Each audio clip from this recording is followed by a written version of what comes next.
Hey guys, ನಾನು ನಿಮ್ ಧ್ರುವ್. ಇವತ್ತು ಇನ್ನೊಂದು ಜಾಬ್ ಬಂದಿದ್ದೀನಿ. ಇದು ಬಂದ್ಬಿಟ್ಟು CBRE ಕಂಪನಿಯಿಂದ. ಸೊ ಇದು ಕೂಡ ಒಂದು MNC ಕಂಪನಿ. ಸೊ ಯಾರೆಲ್ಲ ಜಾಬ್ ನೋಡ್ತಿದ್ದೀರೋ ಸೊ ಅವ್ರಿಗೆ ಒಂದು ಗ್ರೇಟ್ ಅಪರ್ಚುನಿಟಿ ಅಂತಾನೆ ಹೇಳ್ಬೋದು. ಇದು ಕೂಡ ಬಂದ್ಬಿಟ್ಟು freshers 0 to 2 years of experience ತನಕನೂ ಇವ್ರು ಹೈರ್ ಮಾಡ್ತಿದ್ದಾರೆ.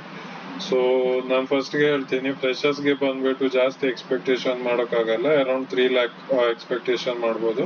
ಆ್ಯಂಡ್ 2 years ಆಫ್ ಎಕ್ಸ್ಪೀರಿಯನ್ಸ್ ಇರೋರು ಅಂಟಿಲ್ 6.5 ತನಕ ಹೋಗ್ಬೋದು. ಬಟ್ ಜಾಸ್ತಿನೂ ಹೋಗ್ಬೋದು ನಿಮ್ಮ ಸ್ಕಿಲ್ಸ್ ಮೇಲೆ. ಮತ್ತೆ ಫ್ರೆಶರ್ಸ್ ಕೂಡ ಹಾಗೆ 3.5 ಸಿಗ್ಬೋದು, ಜಾಸ್ತಿನೂ ಹೋಗ್ಬೋದು. ಅದು ನಿಮ್ ಸ್ಕಿಲ್ ಮೇಲೆ ಡಿಪೆಂಡ್. ಬಟ್ 3 ಅಂತೂ ಮಿನಿಮಮ್ ಸಿಕ್ಕೇ ಸಿಗುತ್ತೆ. ಸೊ ಈ ರೋಲ್ಗೆ ಏನೇನು ಎಕ್ಸ್ಪೀರಿಯನ್ಸ್ ಬೇಕು ಅಥವಾ ಮತ್ತೆ ಸ್ಕಿಲ್ಸ್ ಬೇಕು, ನಿಮ್ದು ಎಜುಕೇಶನ್ ಕ್ವಾಲಿಫಿಕೇಶನ್ ಏನಾಗಿರ್ಬೇಕು ನೋಡೋಣ. ಸೊ ಎಜುಕೇಶನ್ ಬಂದ್ಬಿಟ್ಟು ನಿಮ್ದು ಡಿಪ್ಲೊಮಾ ಆಗಿರ್ಬೇಕು, ಅಥವಾ ಯೂಶುವಲಿ ಇವರು 12th ಪಾಸ್ ಆಗಿರೋರ್ನ ಎಕ್ಸೆಪ್ಟ್ ಮಾಡ್ತಾರೆ, ಅಥವಾ BBA BCom BA BSc ಈ ತರ ಫೈನಾನ್ಷಿಯಲಿ ನಾರ್ಮಲ್ ಡಿಗ್ರಿ ಮಾಡಿದ್ರೆ ಸೊ ಇವರು ತಗೊಳಕ್ ಒಪ್ಕೋತಾರೆ. ಮತ್ತೆ ಬಂದ್ಬಿಟ್ಟು ಇಲ್ಲಿ ಮೇನ್ ಆಗಿ ಹೇಳ್ಬೇಕು ಅಂದ್ರೆ ಡಿಗ್ರಿ ಸ್ಟ್ರಿಕ್ಟ್ ಆಗಿ ಇಂಪಾರ್ಟೆಂಟ್ ಇಲ್ಲ.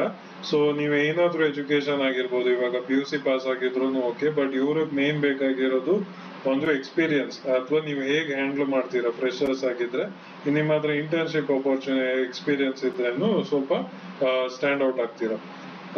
ಮತ್ತೆ ಇಲ್ಲಿ ಎಕ್ಸ್ಪೀರಿಯನ್ಸ್ ನಾನು ನಿಮ್ಗೆ ಹೇಳ್ದಾಗೆ 0 to 2 year ಆಫ್ ನೋಡ್ತಿರೋದು ಎಕ್ಸ್ಪೀರಿಯನ್ಸ್. ಇವರು ಫ್ರೆಶರ್ಸ್ ಆಗಿದ್ರೆ ನಿಮ್ಗೆ ಕಮ್ಯುನಿಕೇಶನ್ ಸ್ಕಿಲ್, ಮತ್ತೆ MS ಮೈಕ್ರೋಸಾಫ್ಟ್ ಆಫೀಸ್ ಹೇಗ್ ಟೂಲ್ಸ್ ನೆಲ್ಲ ಹೇಗೆ ಯೂಸ್ ಮಾಡ್ತೀರಾ, ಮತ್ತೆ ಅಡ್ಮಿನ್ಸ್ ಜೊತೆ, ಕೋಆರ್ಡಿನೇಟರ್ಸ್ ಜೊತೆ, ಮತ್ತೆ ನಿಮ್ದು ಕಲೀಗ್ಸ್ ಜೊತೆ ಹೇಗೆಲ್ಲ ನೀವು ಬಿಹೇವ್ ಮಾಡ್ತೀರಾ, ಅವ್ರ ಜೊತೆ ಹೇಗೆ ಕೋಆರ್ಡಿನೇಷನ್ ಮಾಡ್ತೀರಾ. ಸೊ ಇದು ತುಂಬಾ ಇವ್ರು ಚೆಕ್ ಮಾಡ್ತಾರೆ, ಮತ್ತೆ ಇದು ತುಂಬಾ ಇಂಪಾರ್ಟೆಂಟ್ ಕೂಡ ಆಗುತ್ತೆ. ನಿಮ್ದು ರೆಸ್ಪಾನ್ಸಿಬಿಲಿಟಿ ವರ್ಕ್ ಅಲ್ಲಿ ಬಂದ್ಬಿಟ್ಟು ಹ್ಯಾಂಡ್ಲಿಂಗ್ ವರ್ಕ್ ಆರ್ಡರ್ ಮತ್ತೆ ಕಂಪ್ಲೇಂಟ್ಸ್ ಗಳನ್ನೆಲ್ಲ ಹ್ಯಾಂಡಲ್ ಮಾಡೋದು, ಮತ್ತೆ ವೆಂಡರ್ಸ್ ಮತ್ತೆ ಸರ್ವಿಸ್ ಪ್ರೊವೈಡರ್ಸ್ ಗಳ ಜೊತೆ ಕೋಆರ್ಡಿನೇಷನ್ ಮಾಡೋದು, ಡಾಕ್ಯುಮೆಂಟೇಶನ್ ರಿಪೋರ್ಟ್ ಮಾಡೋದು, ಮತ್ತೆ ಮಾನಿಟರಿಂಗ್ ಫೆಸಿಲಿಟಿ ಆಪರೇಷನ್ಸ್ ಗಳನ್ನ ಮಾಡೋದು, ಕಮ್ಯುನಿಕೇಶನ್ಸ್ ಜನಗಳು ಹೇಗ್ ನಿಮ್ಮ ಹತ್ರ ಮಾತಾಡ್ತಾರೋ ಸೊ ಅವ್ರ ಜೊತೆ ನೀವು ಕಮ್ಯುನಿಕೇಟ್ ಮಾಡೋದು, ಇದು ತುಂಬಾ ಇಂಪಾರ್ಟೆಂಟ್ ಆಗುತ್ತೆ. ಮತ್ತೆ ಸ್ಕಿಲ್ಸ್ ಬಂದ್ಬಿಟ್ಟು ಜಾಸ್ತಿ ಏನಿಲ್ಲ, ನಿಮ್ ಮೈಕ್ರೋಸಾಫ್ಟ್ ಎಕ್ಸೆಲ್ ಗೊತ್ತಿದ್ರು ಸಾಕು, ವರ್ಡ್, ಎಕ್ಸೆಲ್ ಮತ್ತೆ ಔಟ್ಲುಕ್ ಹೇಗೆ ಯೂಸ್ ಮಾಡೋದು ಅಂತ. ಔಟ್ಲುಕ್ ನನ್ನ ಪ್ರಕಾರ ಮೋಸ್ಟ್ ಆಫ್ ದಮ್ ಗೊತ್ತಿರ್ಬೋದು, ಗೊತ್ತಿಲ್ಲ ಅಂದ್ರೆ ಸೇಮ್ ನೀವು Gmail ಯೂಸ್ ಮಾಡ್ತೀರಲ್ಲ ಅದೇ ತರ ಕಂಪನಿಗಳೆಲ್ಲ ಔಟ್ಲುಕ್ ಅಂತ ಒಂದು ಯೂಸ್ ಮಾಡ್ತಾರೆ. ಸೊ ಸ್ವಲ್ಪ ಡಿಫ್ರೆನ್ಸ್ ಇರುತ್ತೆ, ಅದೇನಿಲ್ಲ, ಲೈಕ್ 1 day ಅಲ್ಲಿ ಕಲ್ತ್ಕೋಬಹುದು, ನಿಮ್ಗೆ ಅದೇನು ಪ್ರಾಬ್ಲಮ್ ಇಲ್ಲ.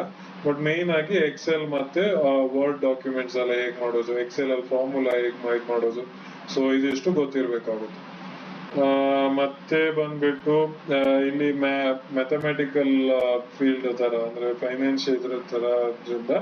ಸೊ ನಿಮ್ಗೆ ಪರ್ಸೆಂಟೇಜ್ ಅಲ್ಲಿ ಕ್ಯಾಲ್ಕುಲೇಟ್ ಮಾಡೋದಾಗ್ಲಿ, ಡಿಸ್ಕೌಂಟ್ಸ್ ಕ್ಯಾಲ್ಕುಲೇಟ್ ಮಾಡೋದಾಗ್ಲಿ, ಸೊ ಎಕ್ಸ್ಪೆನ್ಸಸ್ ಗಳನ್ನ ಕ್ಯಾಲ್ಕುಲೇಷನ್ ಮಾಡೋದಾಗ್ಲಿ, ಸೊ ಇದಿಷ್ಟು ನಿಮಗೆ ಗೊತ್ತಿರ್ಬೇಕಾಗುತ್ತೆ. ಇದಿಷ್ಟು ಗೊತ್ತಿದ್ರೆ ಫ್ರೆಶರ್ಸ್ ಅವ್ರಿಗೆ ಒಂದ್ ಸ್ವಲ್ಪ ವೆಯ್ಟೇಜ್ ಜಾಸ್ತಿ ಸಿಗುತ್ತೆ.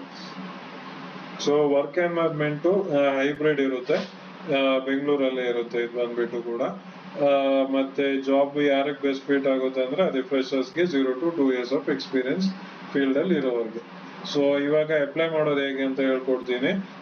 ಇದಕ್ಕೆ ಜಾಬ್ ಲಿಂಕ್ ಬಂದ್ಬಿಟ್ಟು ನಾನು ಕಮೆಂಟ್ ಸೆಕ್ಷನ್ ಅಲ್ಲಿ ಪಿನ್ ಮಾಡಿರ್ತೀನಿ, ಸೊ ಎಲ್ಲರೂ ಚೆಕ್ ಮಾಡ್ಕೊಳ್ಳಿ. ಓಕೆ, ಇಲ್ಲಿ ಅಪ್ಲೈ ಬಟನ್ ಇದೆ ಅಲ್ಲ, ಸೊ ಇದ್ರ ಮೇಲೆ ಕ್ಲಿಕ್ ಮಾಡಿ. ಅಪ್ಲೈ ಬಟನ್ ಅಂತ ಕ್ಲಿಕ್ ಮಾಡಿದಾಗ ಇಲ್ಲಿ ಇದಾಗುತ್ತೆ, ಏನು ಕ್ರಿಯೇಟ್ ಪ್ರೊಫೈಲ್ ಅಂತ ಬರ್ತಿದೆ ಅಲ್ವಾ. ಸೊ ಇಲ್ಲಿ ಅಪ್ಲೋಡ್ ರೆಸ್ಯೂಮೆ ಮೇಲೆ ಕ್ಲಿಕ್ ಮಾಡಿ. ಕ್ಲಿಕ್ ಮಾಡಿ ಆದ್ಮೇಲೆ ನಿಮ್ದು ರೆಸ್ಯೂಮೆನ ಅಪ್ಲೋಡ್ ಮಾಡಿ. ರೆಸ್ಯೂಮೆ ಫೈಲ್ ಅಲ್ಲಿ ಎಲ್ಲ ಇವ್ರು ಏನ್ ಸ್ಕಿಲ್ಸ್ ಕೇಳ್ತಿದ್ದಾರೆ ಸೊ ಅದೆಲ್ಲ ಇರ್ಬೇಕಾಗುತ್ತೆ. ನಿಮ್ಗೆ ಏನಾದ್ರೂ ಡೌಟ್ ಇದ್ರೆ ಕಮೆಂಟ್ ಹಾಕಿ, ನಾನು ನಿಮ್ಗೆ ಅಲ್ಲೇ ಹೆಲ್ಪ್ ಮಾಡೋಕ್ ಟ್ರೈ ಮಾಡ್ತೀನಿ, ಓಕೆನಾ. ಸೊ ಇವಾಗ ಕಂಟಿನ್ಯೂ ಅಂತ ಕೊಡಿ. ಫೈಲ್ ಅಪ್ಲೋಡ್ ಆಗಿದೆ ರೆಸ್ಯೂಮೆ. ಸೊ ಇದಾದ್ಮೇಲೆ ರೆಸ್ಯೂಮೆ ಫೈಲ್ ನೇಮ್ ಕೂಡ ನಾನು ಇಲ್ಲಿ ಧ್ರುವ್ ಡೆವಲಪರ್ ಅಂತ ಹಾಕಿದ್ದೀನಿ, ಬಟ್ ನಾನು ಆಕ್ಚುಲಿ IT ಫೀಲ್ಡ್ ಇದ್ರ ಮೇಲೆ ಬಂದಿರೋದು, ಸೊ ಅದಕ್ಕೋಸ್ಕರ ಆ ತರ. ಬಟ್ ನೀವು ಫೈನಾನ್ಷಿಯಲ್, ಇವಾಗ ಫಾರ್ ಎಕ್ಸಾಂಪಲ್ ನಿಮ್ಮ ಹೆಸರು ರವಿ ಅಂತ ಇದ್ರೆ ರವಿ ಫೈನಾನ್ಸ್ ಈ ತರ ಅನಾಲಿಸ್ಟ್ ಈ ತರ ಹಾಕ್ಬೇಕು. ಸೊ ಫಸ್ಟ್ ನೇಮ್ ಹಾಕಿ ಇಲ್ಲಿ, ಆಮೇಲೆ ಪ್ರಿಫರ್ಡ್ ನೇಮ್ ಕೂಡ ನಂದು ಇದೇ ಇರುತ್ತೆ. ಸೊ ಲಾಸ್ಟ್ ನೇಮ್ ಹಾಕಿ, ಆಮೇಲೆ ಕಂಟ್ರಿ ಸೆಲೆಕ್ಟ್ ಮಾಡಿ ಇಂಡಿಯಾ, ಸೊ ಸ್ಟ್ರೀಟ್ ಯಾವುದು ಅಂತ, ನಿಮ್ದು ಯಾವ ಏರಿಯಾದು, ಆಮೇಲೆ ಸಿಟಿ ಯಾವುದು ಅಂತ, ಪೋಸ್ಟ್ ಕೋಡ್ ಹಾಕಿ, ಆಮೇಲೆ ಸ್ಟೇಟ್ ಸೆಲೆಕ್ಟ್ ಮಾಡಿ, ಇಮೇಲ್ ಅಡ್ರೆಸ್ ನಿಮ್ದು ಕರೆಕ್ಟ್ ಆಗಿ ಹಾಕಿ, ಯಾವ್ದಕ್ಕೆ ಕಮ್ಯುನಿಕೇಶನ್ ಬರಬೇಕು ಅಂತ. ಅದಾದ್ಮೇಲೆ ಮೊಬೈಲ್ ನಂಬರ್ ಹಾಕಿ, ನಿಮ್ಗೆ ಯಾವ್ದಕ್ಕೆ ಕಮ್ಯುನಿಕೇಶನ್ ಬೇಕು ಅಂತ. ಅದಾದ್ಮೇಲೆ ನೀವು ಇವಾಗ ವರ್ಕ್ ಮಾಡ್ತಿದ್ರೆ ಆ ಜಾಬ್ದು ಟೈಟಲ್ ಹಾಕಿ ಏನಂತ. ನಾನೇನೋ ಸುಮ್ಮನೆ ಹಾಕ್ತಿದ್ದೀನಿ, ಬಟ್ ನೀವು ಕರೆಕ್ಟ್ ಮಾಡಿ ಹಾಕಿ. ಕರೆಂಟ್ ಎಂಪ್ಲಾಯರ್, ನೀವು ಯಾವ ಕಂಪ್ನಿಯಲ್ಲಿ ಎಂಪ್ಲಾಯ್ ಆಗಿದ್ದೀರಾ ಅಂತ. ನಾನು ಜಸ್ಟ್ ಒಂದು ABC ಅಂತ ಹಾಕ್ತಿದ್ದೀನಿ, ಬಟ್ ನೀವು ಯಾವ ಕಂಪ್ನಿಯಲ್ಲಿ ವರ್ಕ್ ಮಾಡ್ತಿದ್ದೀರಾ ಸೊ ಅದಕ್ಕೆ ಹಾಕಿ. ನೀವು ಇವಾಗ್ಲೂ ಕರೆಂಟ್ ಆಗಿ CBI RE ಅಲ್ಲಿ ವರ್ಕ್ ಮಾಡ್ತಿದ್ರೆ ಎಸ್ ಅಂತ ಹಾಕಿ, ಇಲ್ಲಾಂದ್ರೆ ನೋ ಅಂತ ಹಾಕಿ.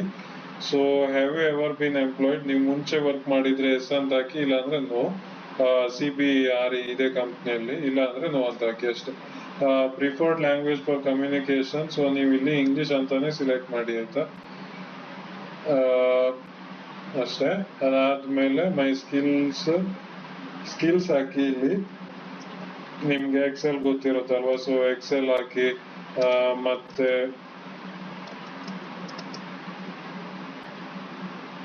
Excel dashboards, Excel formula, so ಈ ತರ ಸಿಲೆಕ್ಟ್ ಮಾಡ್ಬೇಕಾಗುತ್ತೆ. ಮತ್ತೆ ಎಕ್ಸೆಲ್ ಸಾಲ್ವರ್ಸ್, ಮತ್ತೆ ನಿಮ್ಗೆ ಮೈಕ್ರೋ ವರ್ಡ್ ಗೊತ್ತಿರ್ಬೇಕಲ್ವಾ, so Word, Microsoft Word, so ಇದೇ ತರ ಸಿಲೆಕ್ಟ್ ಮಾಡ್ತಾನೆ ಹೋಗಿ. ನಿಮ್ಗೆ ಏನೇನೆಲ್ಲ ಸ್ಕಿಲ್ಸ್ ಗೊತ್ತಿದೆ ಸೊ ಅದನ್ನ ನೀವು ಇಲ್ಲಿ ಹಾಕ್ಬೇಕಾಗುತ್ತೆ ಅಷ್ಟೇ. ಸಾರಿ, ಅದೊಂದು ಆಯ್ತಲ್ವಾ. ಇವಾಗ ವರ್ಡ್,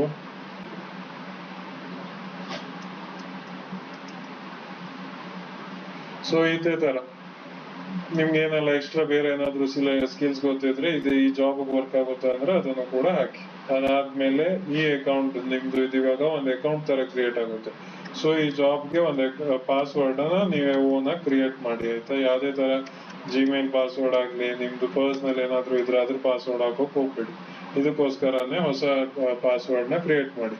ಆಮೇಲೆ ಕವರ್ ಲೆಟರ್ ಇದ್ರೆ ಹಾಕಿ, ಇಲ್ಲ ಅಂದ್ರೆ ಬೇಡ. ಮತ್ತೆ ನಿಮ್ಗೆ ಕವರ್ ಲೆಟರ್ ಹೇಗ್ ಮಾಡೋದು, ಅದ್ರಲ್ಲಿ ಏನೇನೆಲ್ಲ ಇರ್ಬೇಕು ಅಂತ ನಿಮ್ಗೆ ಗೊತ್ತಿಲ್ಲ ಅಂದ್ರೆ ಕಮೆಂಟ್ ಹಾಕಿ. ಸಾಧ್ಯ ಆದ್ರೆ ನಾನು ಕಮೆಂಟ್ ಸೆಕ್ಷನ್ ಅಲ್ಲಿ ರಿಪ್ಲೈ ಕೊಡ್ತೀನಿ, ಇಲ್ಲ ಅಂದ್ರೆ ಒಂದು ವಿಡಿಯೋ ಡೆಡಿಕೇಟೆಡ್ ಆಗಿ ಒಂದು ವಿಡಿಯೋ ಮಾಡಿ ಅಪ್ಲೋಡ್ ಮಾಡ್ತೀನಿ. ಅದಾದ್ಮೇಲೆ ನೀವು ಮತ್ತೆ ಇಲ್ಲಿ ಅಪ್ಲೋಡ್ ರೆಸ್ಯೂಮೆ ಇದೆ, ಸೊ ಇಲ್ಲಿ ಮತ್ತೆ ಅಪ್ಲೋಡ್ ಮಾಡಿ ರೆಸ್ಯೂಮೆನ. ಸೊ ಇಲ್ಲಿ ಕನ್ಫರ್ಮ್ ಅಂಡ್ ಕಂಟಿನ್ಯೂ ಅಂತ ಕೊಡಿ.